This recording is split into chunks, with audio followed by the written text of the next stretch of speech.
Hello, everyone, and welcome to yet another Winchester Wednesdays. I am your host, Winchester 572, and we are back with yet another fun reading. So, yes, we are doing a reading tonight. Next week, I will not be around because I am driving to Denver and back on Wednesday. So, I'm going to be away, and hopefully people can figure out something to do. If not, you might enjoy a whole bunch of nothing. Woohoo! Or you can go watch like Fiora's stream, or Odyssey might do a thing. I don't know. Somebody will do something, I'm sure, 20 times more interesting than what I do every week. So, without further ado, let us get into the For eating the puffy ones over the small ones. Hello, Wow. Cole. So I have Mother to of remind Auto-Tune. myself I'm friends with these people. And then I think about my life for a few minutes. Nothing's gonna come of it. And it's when they're dummy thick. That's when you know you're going too far. Alrighty, so anyways, let me introduce you to my lovely co-host, Crazy Matt Captain. Everything is not on fire. I did not get the name out there after everything went live. No, right. I should actually put it there as well, so it's on my yeah. Also, just curious, I don't think the YouTube stream's working What do you mean? because it's not show it didn't pop up on the site. Or maybe the embed's just broken. I don't know. But anyways, CMC, the wonderful guy that works on all the back end and makes things actually like work on this show, because yeah. Normally I like doing that stuff. It's there. Okay. It just doesn't like you, apparently. Okay. So, but yes. So, next up, we have our wonderful fanfic editor, Double R Forest. Okay, going back to our previous conversation, Forest and Cinder, in the words of DWK, comparing the backsides of Celestia and Luna is like comparing two cantaloupes to two guitar picks. Wow. Ow! Yeah, I know, Luna does have a nice ass. And next, on to our wonderful narrator, Forest Rain. Well, thank you for proving my point. My point was that Luna is the thick one. So, yeah, cool. Thanks. Also, that burn let's was so face it. fucking. That was such a fucking burn. We're gonna have to rebuild Canterlot. See, and I like how she just basically dissed Celestia. So Yeah, you like that. exactly. And You really haven't grasped the purpose of what I was saying, did you? And speaking on taking down rulers that should not be in power, we have Cinder. I'm a heartless tyrant. And everyone knows that Cadence is the one with that ass.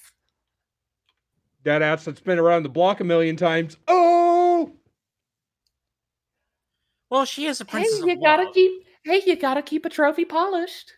I was really wishing that I had enough length to my headphones to be able to do like a on the actual drum kit behind me, but unfortunately, no. Well, where's That would Whirlwind? be a bad We idea, need because then Whirlwind you'd just for be this. doing it for everything that I say. So you're just gonna have to throw things at the drum set so it makes that kind of sound. All right, tell you what, Lycan, if you come back next week, I will take the kick, the snare, and the cymbal aside and stick it next to me so that I can literally just. Well, I mean, Every Probably time. you'd probably just record it once and get a soundboard, because honestly, you'd be hitting that button all the time. well, Oh, no, Forrest, it's- why don't we just have Whirlwind do it live from your house? Because that's where we're gonna be. At my house?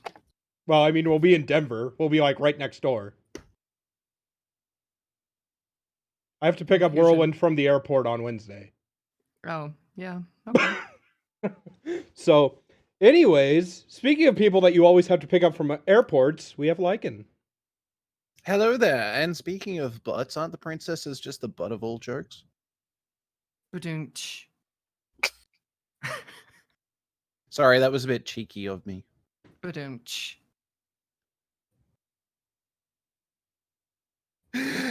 Winchester's probably there thinking he's such an ass. Did Winchester kill himself? Okay, I'm getting the gun. I'm like waiting for some sort of sexual or innuendo-esque transition to go into Sora here, and I'm not going to get one. So here's Sora. I'm dead. Hello. How is everyone? That is not my fetish. The dead? I was trying to move away from this, but whatever. Sorry, I have So to. how long was this stream PG for? Sorry, I have It to. never I have to was. Do It's just a lie that Winchester keeps trying to cook up. I have to do a. I have to Oh, do a wait, this was hybrid. PG. Oh, you shouldn't have invited me. But Yay. What are you clanging together? Sounds like pot pieces. look, it's a low volume cymbal. Hmm.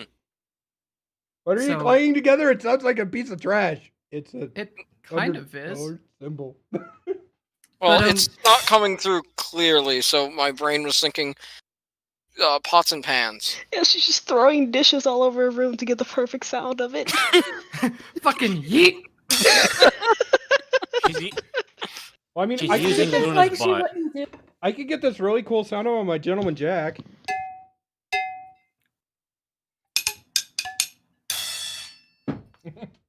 But anyways, so yes, this is our wonderful crew tonight. We are Now, doing... see, this is why we don't need a soundboard. We can just make all the sounds up ourselves. Now, we shouldn't get too comfortable here with everyone. Yeah, you know, I put the cymbal back, and now we're gonna reach a part in the story where there's a crash, and I'm gonna be like, "Fuck!" Do, bing. Dink. Malachite, do be a dear and fuck off. We don't need you yet. No! Actually, Malachite doesn't Okay, even don't get show up here. testy. Ooh, Go on, Malachite. Go hide in your corner. who's being Or testy? wherever they put you when you're not on screen. I don't want to! Oh, I'm sorry. Is that because they put you in the closet? Shut up! I said, "I'm That's what sorry, I thought. Mama. Only you can come out of the closet. I never Man, it's meant the to power's hurt all on you. you. I never meant to make I you was cry, banned from the but tonight, closet, so I don't want to hear cleaning it. out my closet." And the power is all on Forest Rain to get us started into our wonderful story tonight. Fallout Equestria, Dead Tree, chapter. Oh shit! No! Please! God, no! Wrong tab. Fallout Equestria, Project Horizon. Yes, let's do it. Sorry, that was Look also it, the wrong I tab. told B21. I actually have the first 18 chapters edited from before. Project Sunflower. That's the one. Project Sunflower by Hoopy McGee. All right. So, Cheeto Death. Sorry. So tonight we have CMC returning, reprising his role as Erin. We have Yay. Cinder reprising her role as Meggie Henson. We have Sora, who hasn't been on in a hot second, back to do Rainbow Dash, Rarity, and Applejack. We have Lycan here to do Fluttershy and Pinkie Pie. Double R is reprising his role as Twilight Sparkle and also doing Lyra and Hiccup. That's a dragon from something, isn't it? Winchester is attempting his best John Olsen. I'm attempting my best Lynn Olsen, and I'm also doing Princess Celestia and narrator. Move this stuff around. Also, if you hear explosions, it's because people outside like to blow stuff up. It's so quiet. Are you all still here? It is the time of year where the idiots are trying to lose all their fingers. All right, cool. Project Sunflower by Hoopy McGee, Chapter 27, Getting Reacquainted. The office had changed considerably since Paul Velchek had been removed as head of Project Harmonix. Where previously it had been a sterile and functional with a minimum of ornamentation, Maggie had added her own personal touches everywhere that she could find a level space. Pictures of her family adorned the walls, along with a framed poster for the latest Broadway performance of Phantom of the Opera, which she only had because her eldest son was in it as the role of the choir master. A crocheted blue teddy bear sat on a small shelf, which her eldest daughter had made for her a couple of years ago. Various other bits of bric-a-brac were scattered around, souvenirs from various trips, old mementos from her long past college days, carved animals, small kinetic desk sculptures, and a nearly completed state spoon set, all of which helped Maggie feel at home. The unicorn in the room was staring with wide-eyed fascination at the various knickknacks and sundry, completely distracted. Maggie cleared her throat, and the young mare jumped slightly and looked back at her. You've read all the documentation we've given you? The unicorn grinned and nodded. All right then. All we need now are a few last signatures, starting here. She pointed to the paperwork. A pen lifted itself off the desk, wrapped in a pale green light, and ineffectively scratched at the paper. The unicorn shook it with her telekinesis, frowning at it. You need to click it. Taking the pen gently out of the field, she demonstrated by pushing the end of the pen with her thumb. The mare's eyes widened with what Maggie thought was probably far too much amazement for such a simple thing. Neat! Lyra took the pen back and signed her name in a big flowing script across the bottom of the page. A few seconds later, and Maggie collected the papers and bound them together in a folder.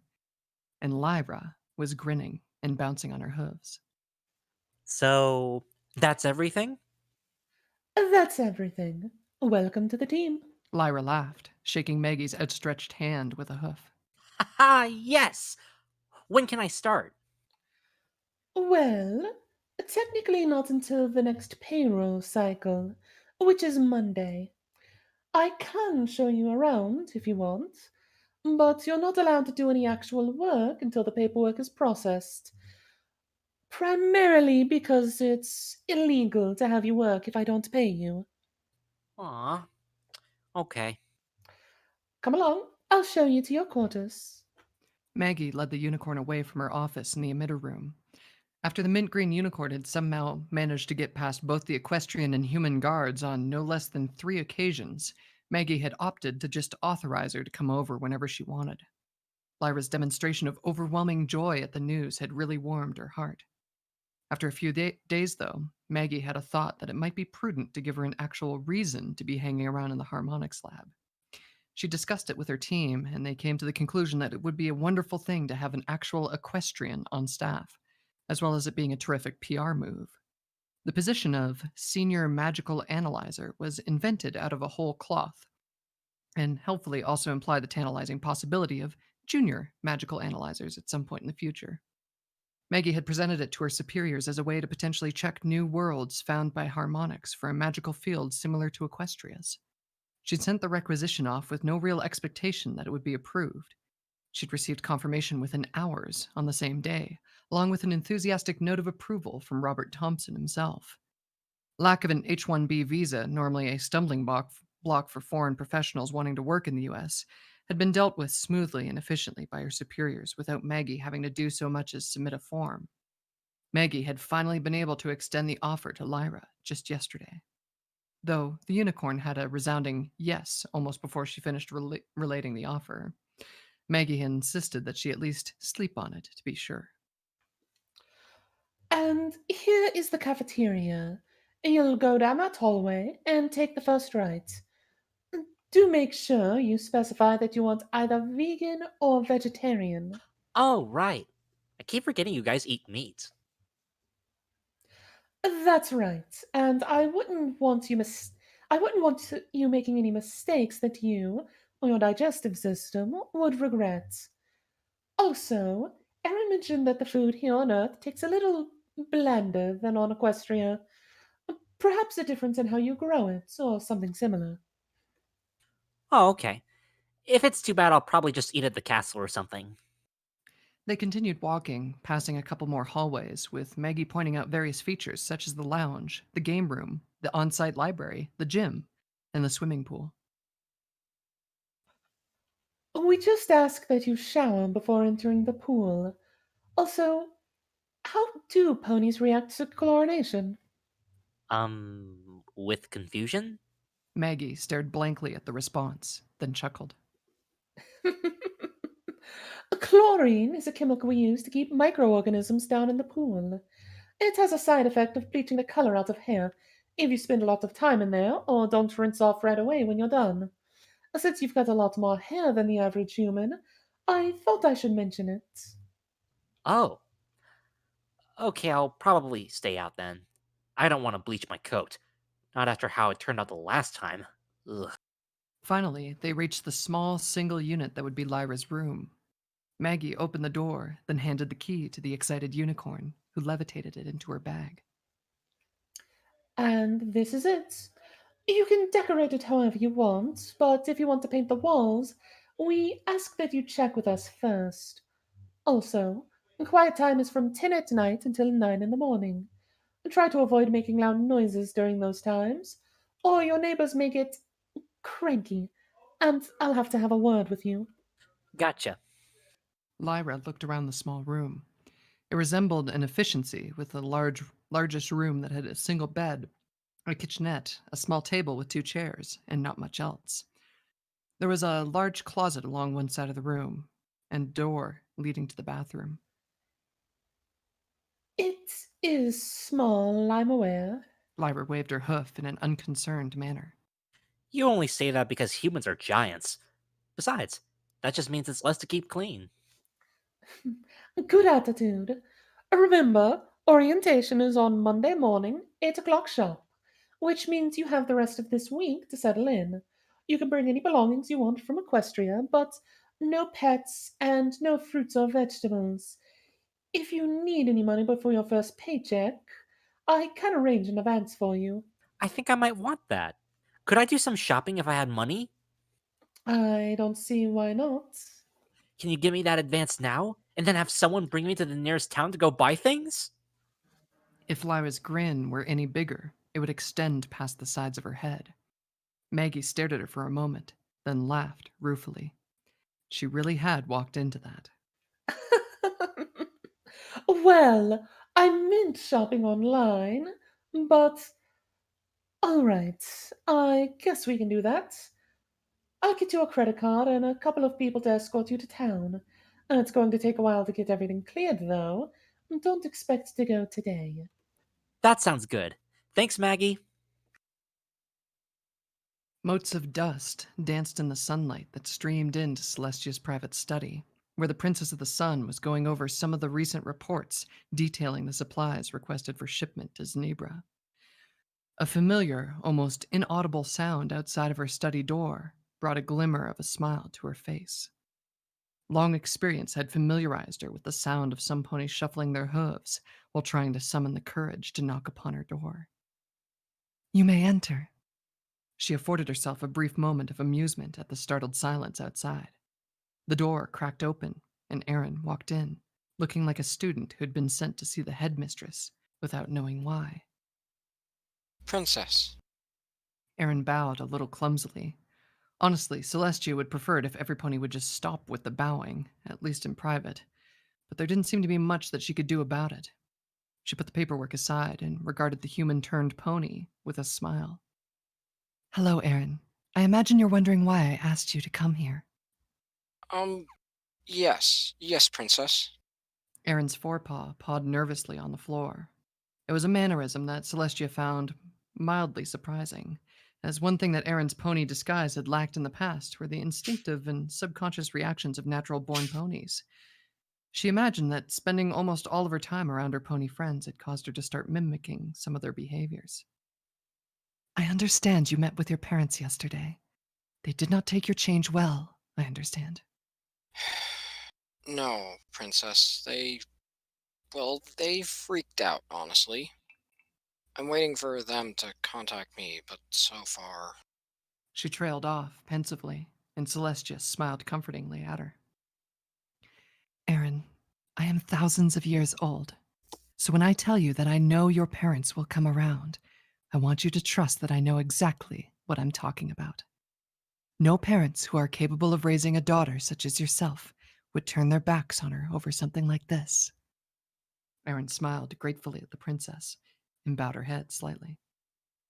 Thank you, Princess. I'm sure they will. It's just, well, it's a pretty big shock for them. Celestia nodded, glad to have been able to comfort Erin somewhat.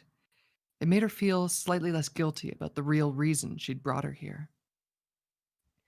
I'm sure it is. And once they calm down, they'll remember they love you, regardless of your appearance. However, that is not why I asked you here today. Celestia's smile faded. Erin fidgeted nervously for a few seconds while Celestia gathered her thoughts. As you know, Malachite will be confronting the Black Tide soon. I will be there, as will Luna, to observe his efforts, and, if necessary, to act against him should the situation require it. I've also asked Twilight Sparkle and her friends to join us, in case the elements of harmony will be of use. Erin nodded. She'd known all of this already. When the princess spoke next, though, she could see Erin's heart breaking. Erin, I know this will be difficult for you, but when Malachite confronts the tide, I would like to ask you to stay behind. What? Princess, no. Please, let me go with you. I know I can't do anything useful, but I want to at least be there. You would be face to face with Malachite once again.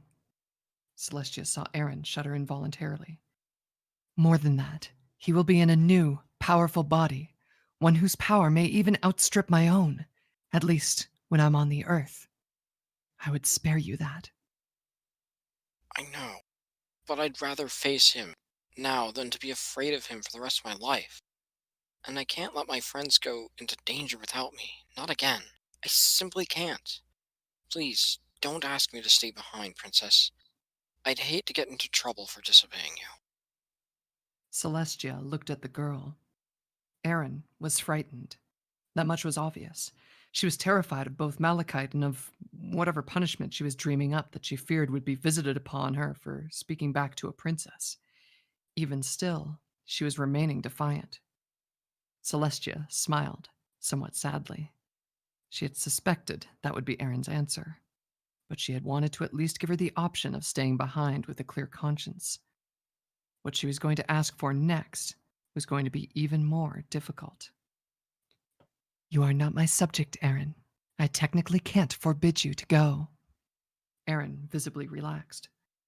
But if you are going, then I would like to ask you to promise me something.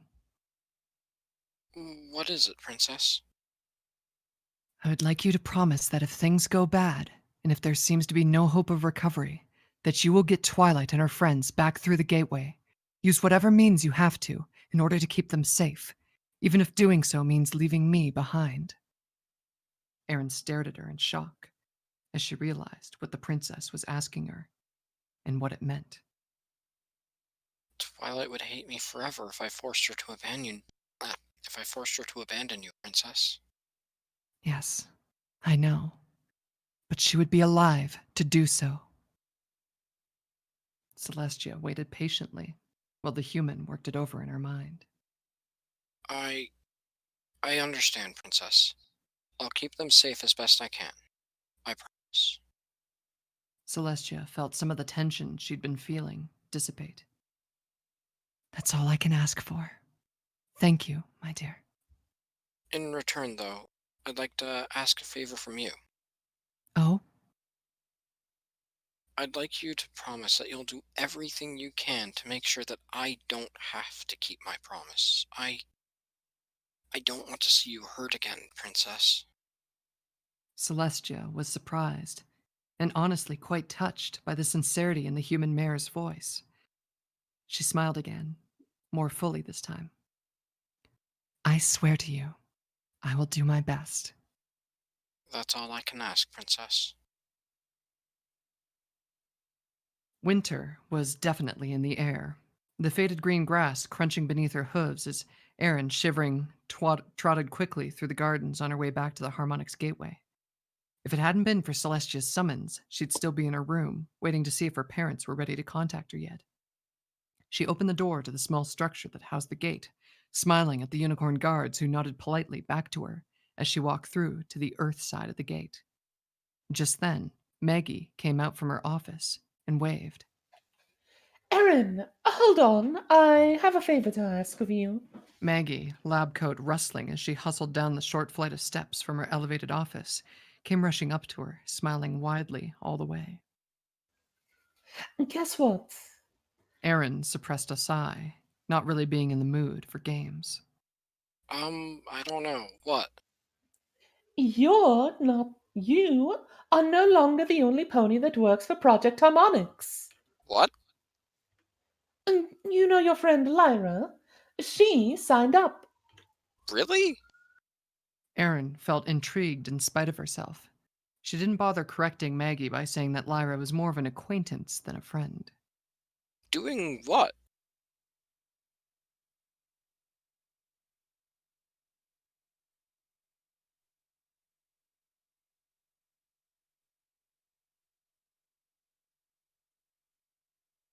Huh? We I'm sorry about paused that. for the An ambulance. ambulance went by. Hmm. Magical detection and research on any newly habitable worlds we find. Oh, really? Wow. Here's the favor that I was going to ask of you, though. Lyra's going to get one of the project credit cards, with about $2,000 on it as an advance on her wages. She wants to go shopping, and I thought it might be nice to have someone familiar to go along with her. Oh, well, I don't know. It would also be better, I think, if there were two ponies instead of one. You know, so not all the focus is just on poor Lyra. She'd be overwhelmed. I was kind of hoping. And it would be nice for her to have a friendly face around, especially one who's already familiar with human culture. And you know how to use credit cards and other such things. But I It would be a huge favor to me. was kind of hoping to stay around here in case my parents wanted to talk. Oh, right. I didn't mean today. We still have to get everything arranged. Probably tomorrow or the day after. Oh, well, Malachite is gonna. Yeah. Oh, well, Malachite's gonna try and stop the tide in a day or two. I plan to be there. But if the shopping trip is after I talk to my parents and not a time when Malachite is going to make his attempt, then I'll go. If you're sure that's a good idea, that is. Well, why wouldn't it be? Humans will have to get used to interacting with ponies eventually. Consider this the extension of your mission, if you like. A pony ambassador to the humans. No, that's okay. I've had the human ambassadors upset with me enough. I don't want to tick off the ponies as well, but I don't mind helping Lyra out. They talked for a short while longer. Then Erin trotted off to find her quarters in a much better mood. It helped that she realized that Maggie was right, that she still had a role she could play in events rather than just allowing things to happen from this point on. Erin rounded the corner and stopped in shock, surprised to see her father about to knock on her door. Her mother was standing next to him, holding his free hand and looking nervous but determined. Mom? Dad? They jumped in surprise. Hi. Hey, kiddo. Can we come in? We wanted to talk. And to apologize. It was just a huge shock. It was upsetting. We're both very sorry. Her mother gave a hopeful smile, and Erin, heart swelling with joy, returned it. She trotted up to the two of them, still smiling. Of course I forgive you. Can you forgive me for doing all this behind your backs? We're still upset, of course, but you're our daughter. We love you. We always will. Well then, come on in. The room was quiet and extremely dark.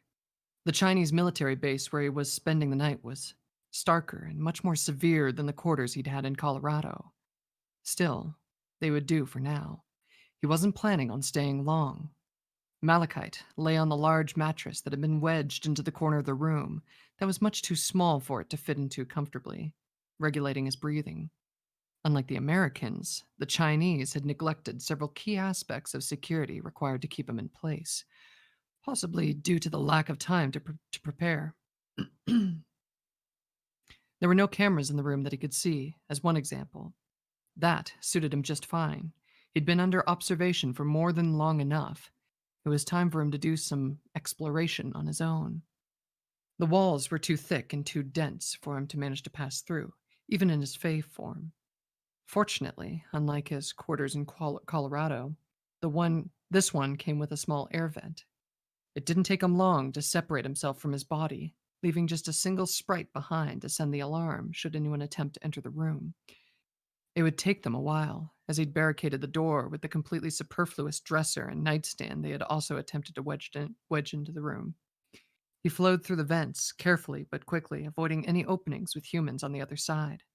He exited through the roof of the building, quickly getting his bearings and marking exactly where he'd come out in his mind, so as to find his way back to his body when needed. For a long while, he simply enjoyed the night air, basking in the moonlight and enjoying the serenity of the moment. The Earth's moon, so similar to Equestria's but with very different markings, hung full and heavy in the night sky, lighting things well enough that he had to be careful not to be seen. The humans had his building surrounded, but they neglected to look up as Malachite flowed from roof to roof, staying well out of sight until he reached the chain-link fence surrounding the compound. Passing through it, he quickly made his way into the underbrush of the nearby forest, feeling truly free for the first time since he'd come to Earth. Moving at a rapid pace and no longer concerned with being spotted through the thick underbrush, he covered several miles in mere minutes. Then, resting, he sent his face sprites out in all directions, willing them to bring him samples of the local wildlife, anything they could find. Within less than a minute, creatures began flowing in. First, simple insects, starting with the flyers, then the crawlers, small mammals as well, and birds that had no doubt been woken from sleep. He examined them minutely, taking great joy in noting both the similarities and differences between their equestrian counterparts. He was in the midst of a detailed examination of a small dog, which was obviously someone's pet or property, judging by the collar on its neck, when he heard a commotion coming towards him. Something large was coming, accompanied by the excited babble of what he recognized as a human voice. He froze in alarm. Could they have discovered him missing? He sent a quick pulse to the sprite he left behind in his body, receiving back an impression of his body still lying undisturbed on the mattress that had been provided for him. No, the humans had not discovered his absence.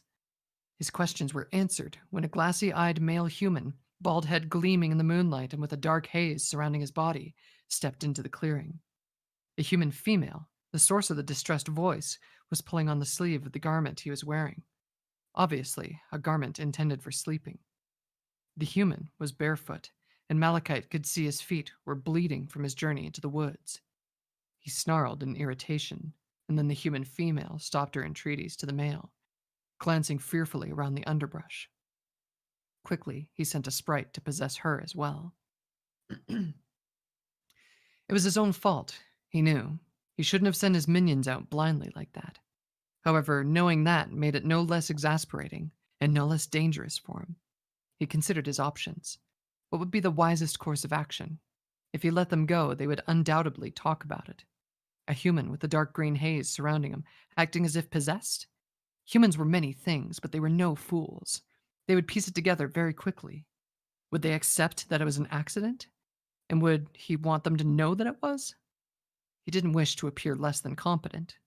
Would any explanation even be sufficient to sway them?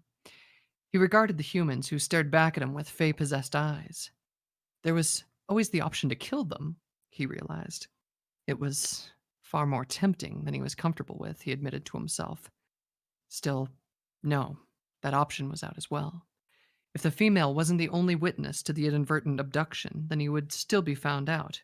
And if he killed them, then he'd lose whatever chance he'd had to convince the humans to trust him. He sent out a brief mental command, and the humans slumped unconscious to the ground as their face sprites returned to him. He then recalled his sprites, all of them except the one in his own body. It took several minutes for the furthest ones out to return to him.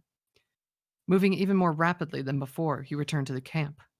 It was hours past midnight now, and the formerly peaceful night seemed menacing, as if a trap waiting to be sprung hid in every shadow. The darkness that had concealed him now seemed to close in around him as he hurried back to the base. His former euphoria at freedom was gone, replaced by a desperate need to return to his cell before he was found out. Once again, he flowed between buildings until he found the one that housed his body. Then, up to the roof and back through the vents, he went. He returned to his room, at first relieved to see his body, then surprised to find it breathing somewhat heavily, as if it had been exercising in his absence. Glancing at the door, he saw that his barricade was still in place as he remembered it. His body hadn't moved then. He pulled out the face sprite he'd left behind, regarding it with disgust. The sprite had swollen immensely during his absence, now several times larger than the average sprite. Obviously, it had taken advantage of Malachite's distance to gorge itself on the life essence of the body he'd left behind. A black carapace was beginning to form over the soft green glow of its body as part of its transformation. Malachite sighed, wondering what else could go wrong tonight. Without a second thought, he crushed the engorged sprite mercilessly. The other sprites in his swarm grumbled at that, but he ignored them. They were always restless when he destroyed a new, larval Fey Queen. After entering Aaron's room, there was a requisite moment of awkwardness, typical of Aaron's family after everyone got back together following an emotional confrontation. Her father broke the silence, an embarrassed foot shuffling that ensued. This is a really tiny room. Is this really all they gave you? Yeah, you get used to it. At least I'm not sharing a bathroom with a bunch of other girls like in college. The awkward silence, momentarily driven back by that brief foray into conversation, started to make a daring comeback. Oh, to heck with this. Her mother kneeled down and hugged the startled Aaron around the neck. I've missed you, sweetie. I've missed you too, Mom. Aaron put a foreleg around her mother's shoulders and squeezed. Her mother broke the hug first, leaning back and smiling through her tears. She reached out and ran her fingers through Aaron's mane. It's softer than I expected. Ponies on Earth don't tend to shower every day, and they definitely wouldn't use shampoo and conditioner if they did. Can I get one of those hugs too? Of course, Dad. Aaron held out her forelegs, and her father knelt to hug her. His embrace was extremely careful, as if he expected her to break or explode. Aaron, completely certain her father wouldn't spontaneously combust or shatter, hugged him back fiercely. It's good to see you again, kiddo. Likewise. After the hugging, Aaron invited her parents to sit down on the only furniture she had in the small room, which was her bed. Her mother plopped down, looking dazed but happy, and her father lowered himself gingerly, staring at her fluffy bedspread as if expecting it to leap up and smother him. Can I get you something to drink? What do you have? Aaron rattled off a list of drink options, reminding herself of her brief foray into food service as a waitress while in college. Lynn opted for orange juice, and John asked for a Dr. Pepper. She walked over to the kitchenette and popped open the fridge, removing the carton of OJ and the 2-liter of soda with her mouth and setting them on the counter. As she closed the fridge door and went over to the cupboard for glasses, she noticed that her parents were watching her with apparent fascination. The close observation made her more self-conscious about manipulating things as a pony than she had felt in weeks, and she nearly fumbled a glass as she pulled it off the shelf. Lynn started to get off the bed, but Aaron held up a hoof to forestall her. I got it, Mom. I do this all the time, really. The glasses went on a tray without any further mishap, and the freezer was successfully navigated for some ice cubes for her father's soda, clinking into the glass one at a time. She glanced back at her parents, smiling triumphantly, only to see her father frowning and looking slightly put off. With your mouth? Yeah. No thumbs. Is that okay? I kinda got used to it as a pony. Everyone who's not a unicorn uses their mouths for stuff like this. It's... He trailed off, speaking again only after Lynn elbowed him in the ribcage. It's fine, really. Aaron flashed a smile at him, then poured the drinks by holding the containers in her hose. She put the containers away in the refrigerator, then clamped down on the tray with her teeth and walked carefully back to her parents, offering them their drinks. After they took them, she placed the tray on a nightstand, then sat on the floor in front of them and looked at them expectantly. You did that really well. You get lots of practice. It took a while for me to get used to the mouth thing, too. Her father, after looking at the ice in his drink with some unease, shrugged and took a sip. Do you get used to being naked, too? Well, it's... Her father suddenly sprayed soda all over her. Dad, what the heck? Erin yelled as she wiped Dr. Pepper off of her face with her foreleg. Her father was sputtering and coughing up a storm. Lynn patted him sharply on the back. You gonna be okay there, Dad? I didn't even naked? Erin blushed.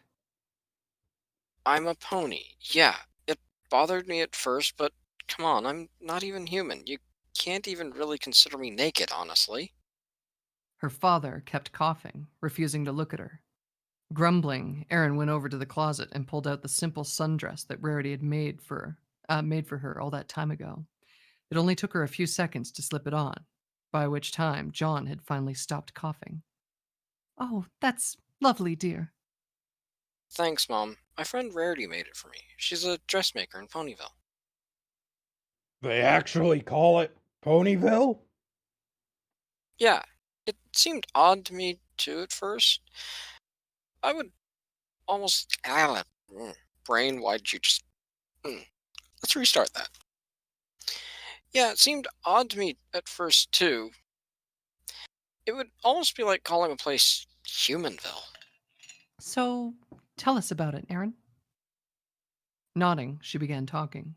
She talked about her first few months with harmonics, the initial excitement being ground down into dull boredom after weeks of carefully calibrating sensors.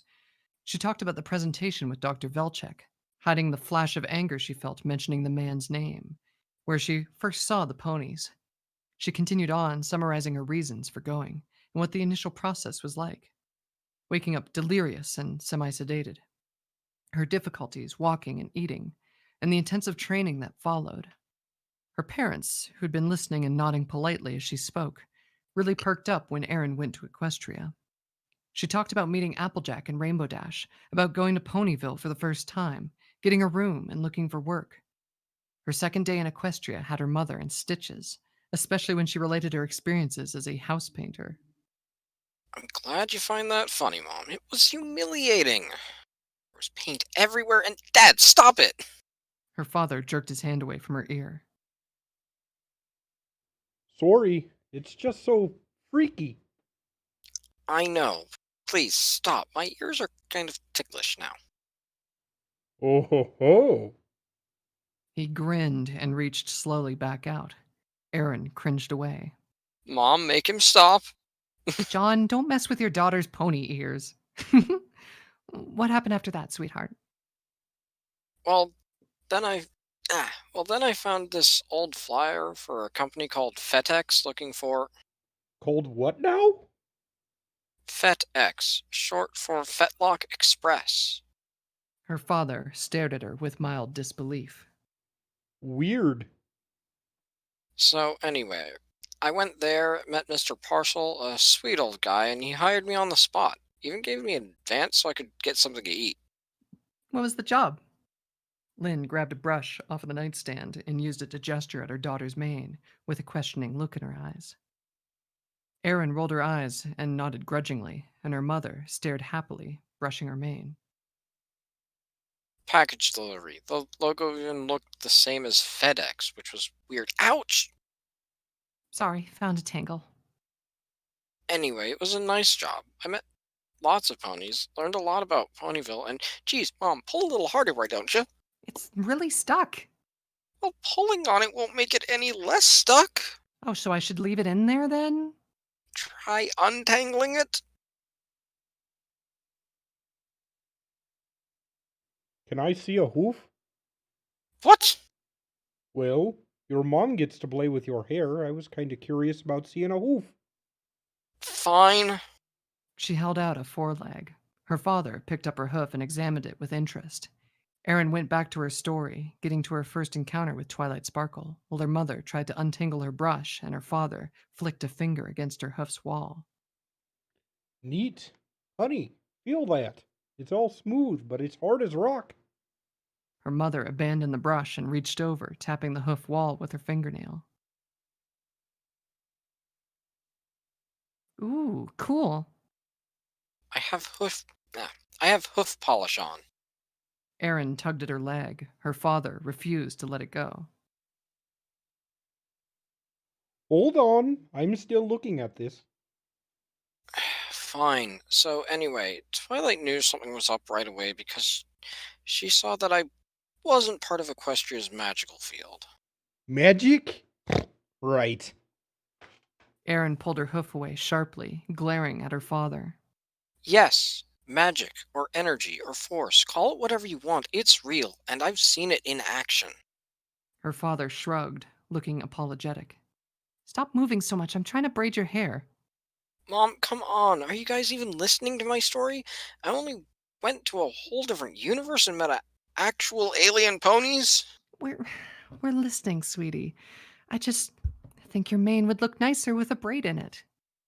Erin sighed with what was mostly mock exasperation, allowing a small smile to appear on her face. Her parents really hadn't changed at all, she was happy to see. And it was nice being treated as just their daughter, even though she had hooves and a tail now.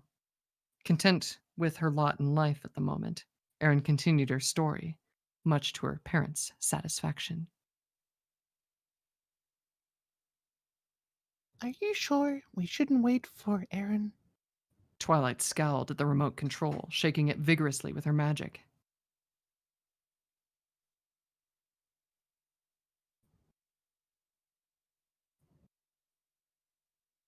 Whoops, mute. I'm sure I can figure it out. That's not how you use it, silly. You need to push the buttons. Here!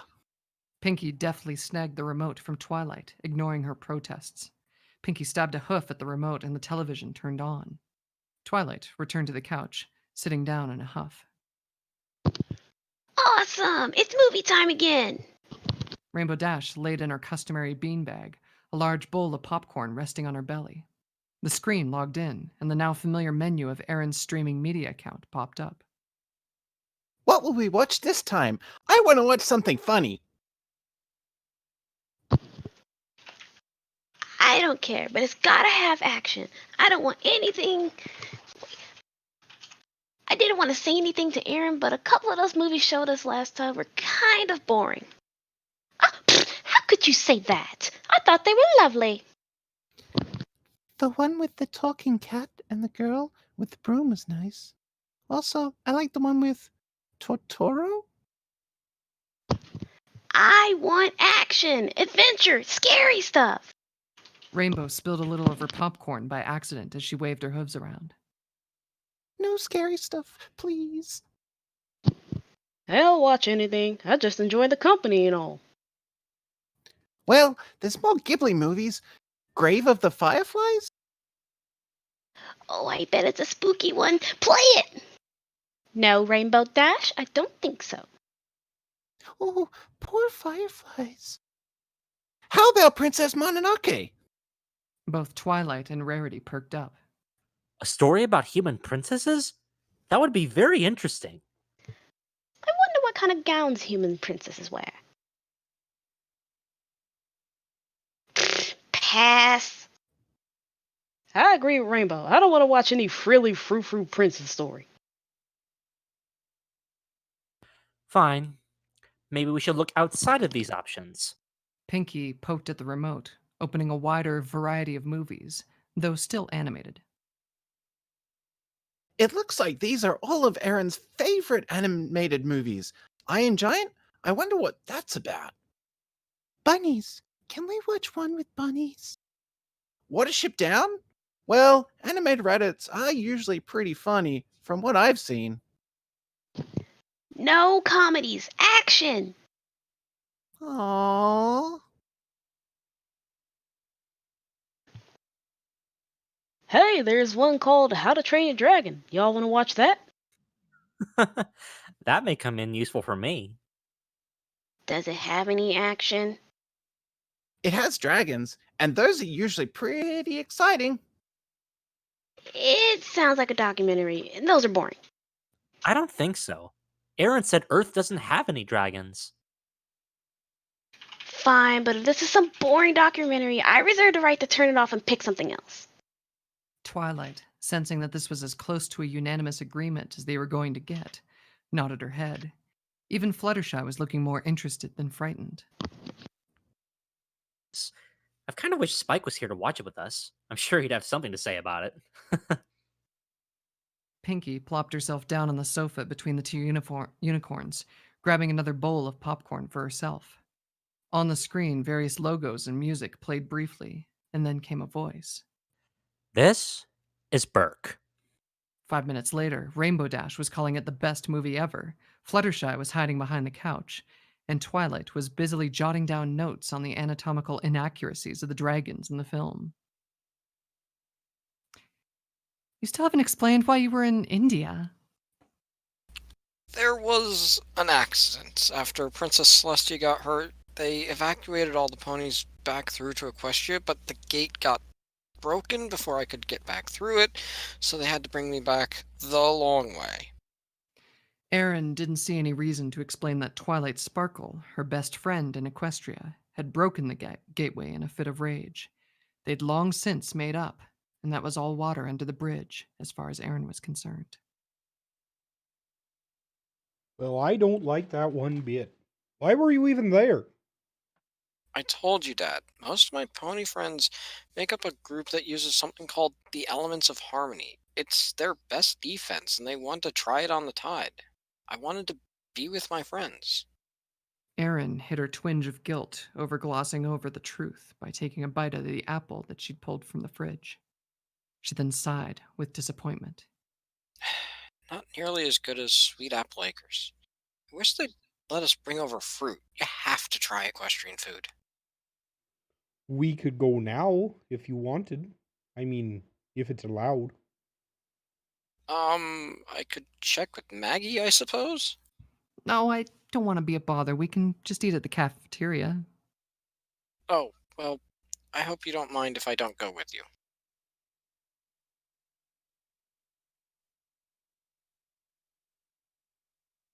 Why not? Well, it's just that meat smells really gross to me now. Because you're a pony? No, because I haven't smelled it in weeks. No meat in Equestria except for what griffins and the like eat. Griffins. I can't believe. I really want to see this place now. I'd be happy to show you around, and it's no bother, Mom. Come on, let's at least just ask, okay? Faced with puppy dog stares from both her husband and her daughter, Lynn acquiesced. Aaron led them out of the room, still wearing the sundress for her father's sake. A pony in a dress caused more than a few startled stares from the passing humans as they made their way to the emitter room. As a group, they went to the door to Maggie's office, who opened her door with a brief smile that seemed a little forced. Made up with the folks, I see. That's a lovely braid, by the way. You look nice like that. Thanks. I was hoping I could get permission to show them around Equestria. Sure, might as well. It's up to the ponies to approve your entrance to the castle, though. I've got no say in that. Thanks, Maggie. Aaron started to walk away. Hold on, Aaron. Can I talk to you for a second? In private? Oh, sure. Mom, Dad, wait for me by the gate, okay? Her parents nodded, staring in rapt fascination at the shimmering gateway hanging in the air. Aaron turned back to Maggie, who gestured that she should join her in the office. What's going on? Things are moving faster than expected. Malachite will be at the time tomorrow, early in the morning for China, but around 8 in the evening our time. Oh, well, the sooner the better, I suppose. Maggie opened her mouth as if to tell her more, then closed it again, shaking her head. Was there something else, Maggie? No. No.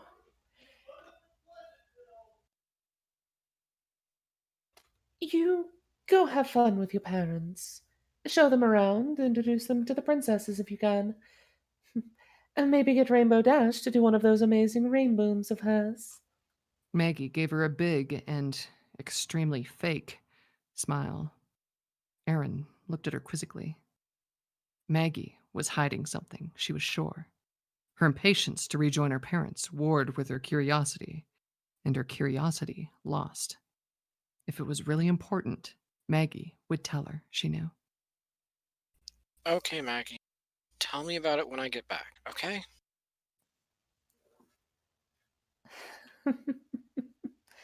I never really was all that good at hiding things. Don't worry. It will keep. Go. Have fun. Alright. See you later tonight, okay? I'll talk to you later, Aaron. Aaron left Maggie's office, trotting to join her parents at the gate. Come on, I have so many things to show you. Maggie opened the file on her tablet and read it again, as if the words could possibly have changed since the last time she'd read it. According to the report, a pair of people had gone missing the previous day, disappearing from their home not too far from where Malachite had been at the time. According to the report, a distraught son had raised the alarm in the afternoon after finding his elderly parents gone when he'd stopped by to visit. A search party had been formed, quickly finding the mother wandering in the woods a half-mile from their home. The woman, suffering mild hypothermia, had lapsed into and out of consciousness during the trip to the hospital, babbling nearly incoherently about demons and her husband being possessed. The husband, found as if asleep in a clearing, hadn't been so lucky, having been in poor health to begin with. He'd been dead for hours by the time the rescuers had found him.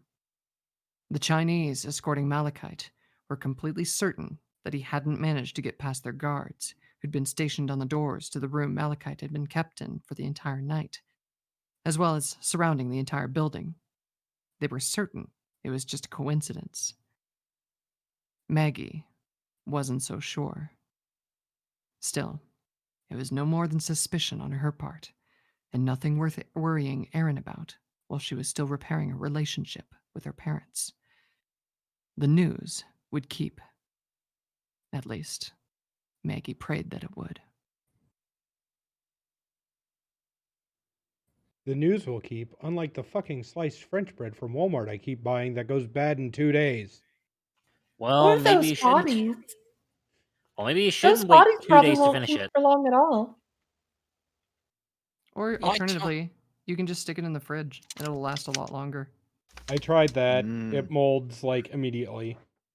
Try the freezer then. It's very humid here.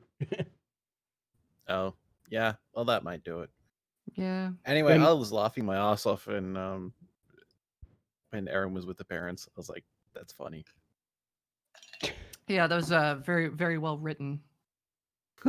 Yeah, that was good. I've just gotten to the point where John's gonna have whatever accent of the Comes moment. Sort of same for Lynn, because like I cannot for the life of me do a Milwaukee accent on like while reading stuff. I don't know why. But my challenge at the moment is fighting off my my Manhattan accent.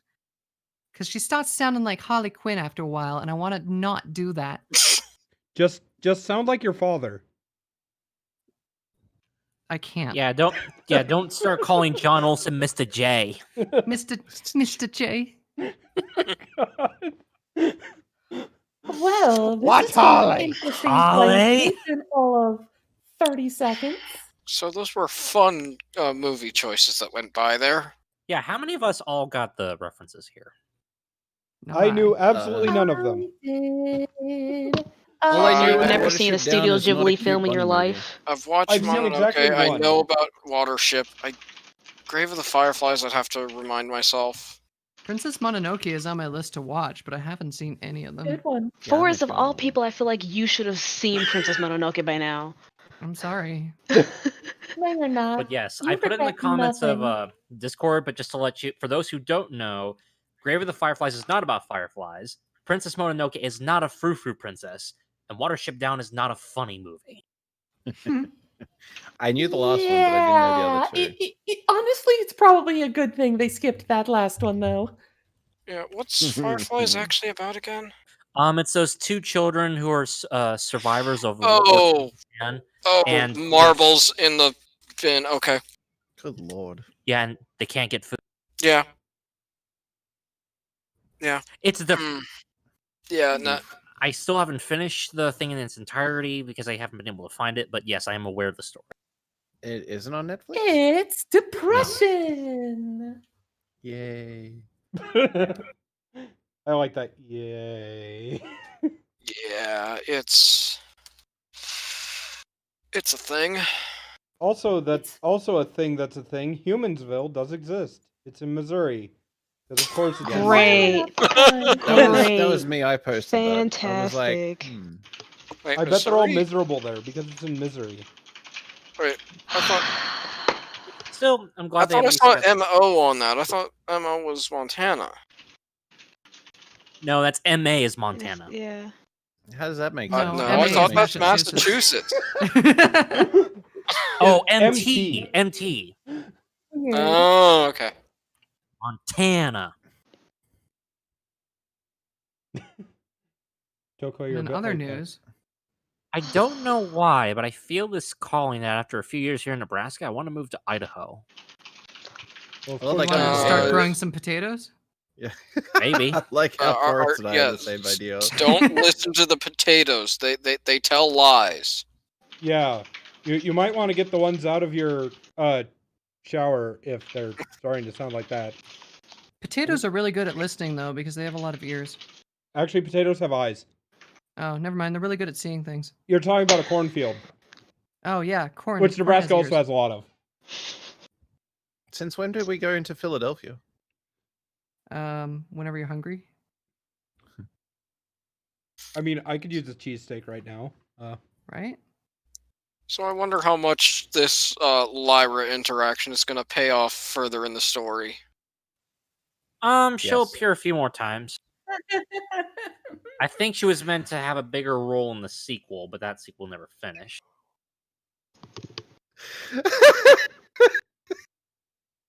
And Lycan's dead. It's like And then of course there are the side stories, which is basically just another set of side stories for this this piece. That's its own separate bit on FimFiction. That includes a side story involving Lyra. Lyra. How's Patrick? Patrick. That Lyra. kills people. Oh, you know, I was just sitting here reading my book. Sorry, I'm gonna post in the chat what I was laughing at. Please don't everyone die at once, though.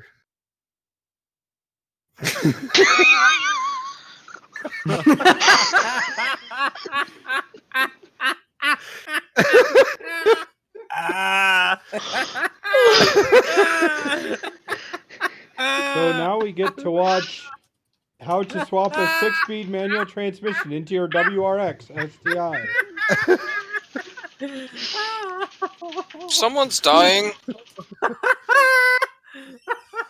Or we could watch a showdown between the H&K SP5, the Kalashnikov, USA MP5 will win. KP9 versus I don't know what else. MP5 will CMMG win. Banshee. There we go. No? Okay. I'm going to bed. Alrighty. Okay. So Do your shout outs shout-out. for Sora. Do you shout I out? have a shout out. I don't know. Fucking beds. They're comfortable. I There. agree. This is Second this shout out. They're good That's for the shout out. But all right, good night. they're good for other things too, Bye. like jumping on. And anyone who doesn't have a proper bed is a stupid lowlife. Oh, okay. Bye then. Oh, great! Now you scared her off. Oh, don't worry. I know where to find her. Nuh-uh. Oh, hey, she's back. I guess she couldn't resist me. Mm, Oh, Talk dirty wait, let me do that a again. different way. Oh, wait, sorry, let me do that right. I guess she just couldn't resist me. BRB driving to Phoenix. No, right now it's even hotter there. Oh, I love hot. Hot, Is that because hot as Cinder is fuck. over It's there? like That's why it's hot. 110. Oh God, Yeah. that sounds horrid. Dude, I walked outside the other day in a sweater and I was like, it's kind of warm today. Check the fucking temperature, 98 degrees. See, and I'm sitting here in the oil shop with like 4 fans blowing on me and 85-degree air. My shirt and everything's just drenched, and I haven't done anything all day. Yeah. Yeah, fuck the hot. I'm ready for winter. -20, here I come. No. Way up north to Alaska. Actually, looks like of the sequels of stuff going on here, there's actually a lot there. So I'm not sure what you mean that Lyra didn't have parts, because the one that I Yeah, see, she has. I'm not saying she has parts. She does. well, the one that I see that's unfinished is so far in advance that I don't think it has the thought. What I'm You mean thinking Project? of is the interaction. You're talking about Project Sunflower Harmony. Yeah. Oh no, trust me. I've read up to nearly the end what they have so far, and there's still so much more that could be done. That could start through. Like there's they bring in Discord, they bring in the Changelings, they bring in some other thing that'll be Yeah, but I doubt they're gonna alluded get anything to at the end of more. this. I doubt they're gonna do anything more, because that last stud of stuff is 2016. Yeah, no, I think this person lost their mojo. The author hasn't been on the site since August of last year. Oh no, not the mojo. Mojo Jojo?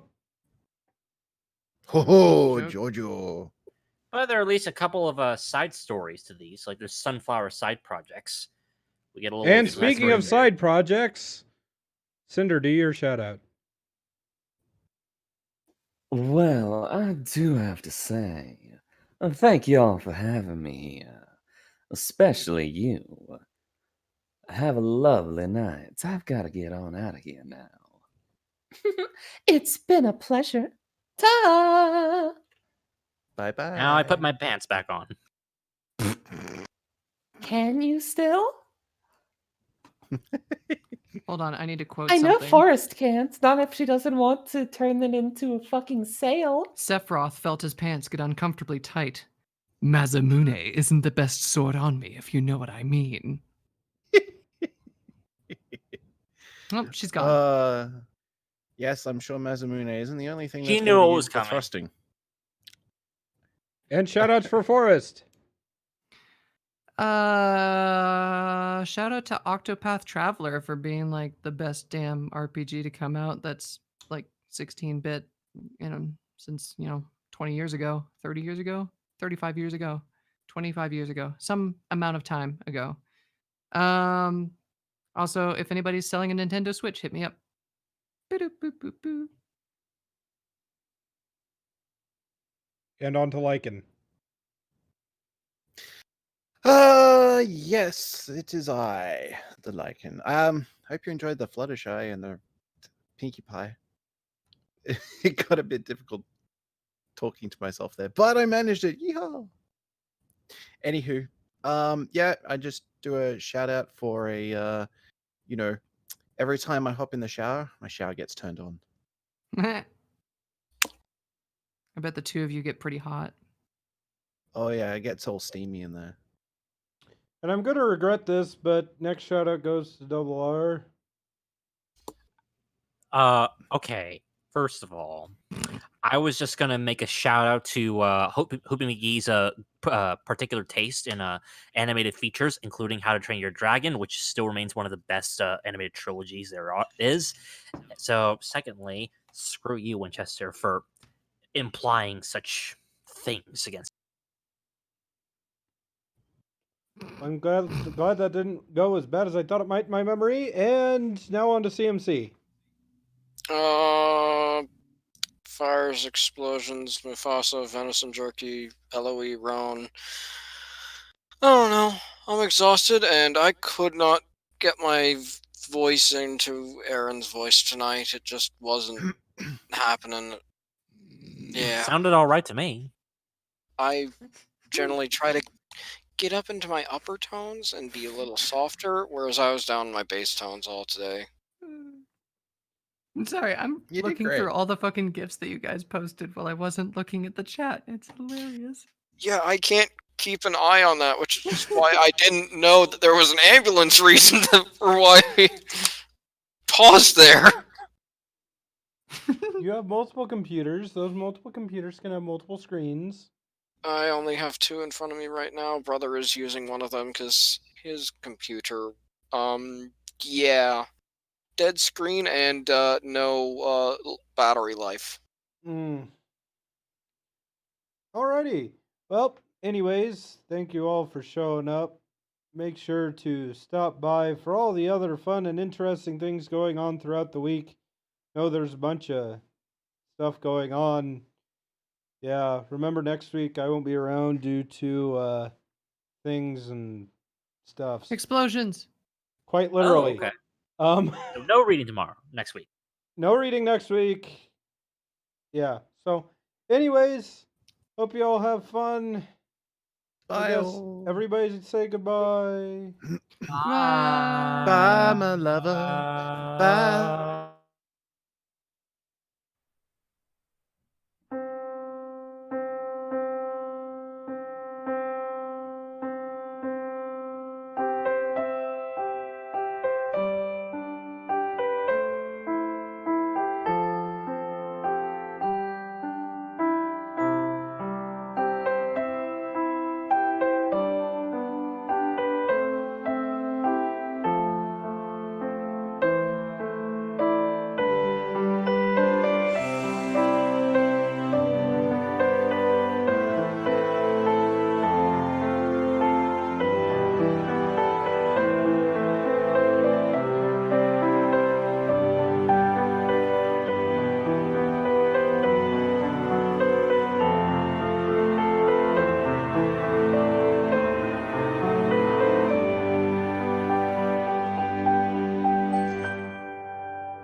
In the darkness, put your fears aside. Close your eyes and leave your world of madness far behind. And in this magic moment, before the sun will rise, you'll find your inspiration inside. And if you hear me, go where I can lead you. I will wait for you right here. Join me in my creations, fulfill your sweet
Thank you all for showing up.